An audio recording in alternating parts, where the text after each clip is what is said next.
Gusto ko lang pong tanungin, gusto ko lang pong kalampagin ang MTRCB at si Miss Lala Soto. Bakit po tila parang ang tahimik nila doon sa ginawang pagbabanta sa buhay ng isang kongresista doon sa television show na iyon?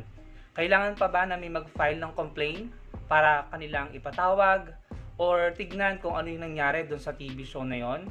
Mas mabigat po ba ang pagkain ng icing sa harap ng mga bata kaysa dun sa ginawang pagbabanta sa buhay ng isang tao sa isang television show na sa aking palagay ay napapanood sa buong bansa?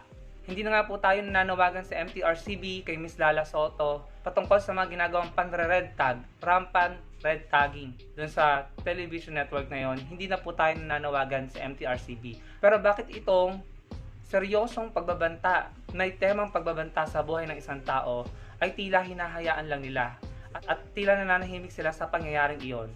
Hindi po natin maiwasang magtanong, bias ba ang MTRCB? Kayo na po ang humusga. Para po sa akin, hindi po normal na nangyayari yon sa television show. Ano ang magiging aksyon ng MTRCB dito at ni Miss Lala Soto? Nagpalabas na po ba sila ng statement patungkol dyan? Kung ako po'y minamis, kung ako po'y merong hindi alam, ilagay nyo lang po sa comment section below. At bago ko tapusin ang video na ito, good news po, sumulat mismo kay dating Senador Laila de Lima ang prosecution witnesses na sina Rodolfo Magleo at Nanilo Arilla na nagsasabing i-recant o babawiin nila ang kanilang mga testimonya laban sa dating mambabatas. Ayon sa sulat, may 5 pang testigo na nais mag-recant. Yan po ay kapapasok lamang ng balita. So, ibig sabihin nito, mukhang malapit na pong makalaya si Senator de Lima.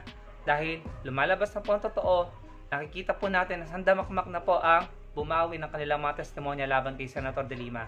And take note, ito po yung mga witnesses ng prosecution. So, napakabigat po nito.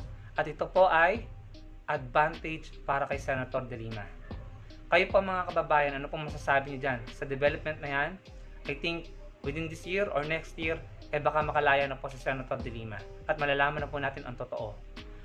At ano pong masasabi nyo sa tila pananahimik ng MTRCB dun sa nangyaring pagbabanta sa buhay ng isang tao sa isang television show? Ilagay nyo lang po sa comment section below. Paki-like po ng video. Marami pong salamat.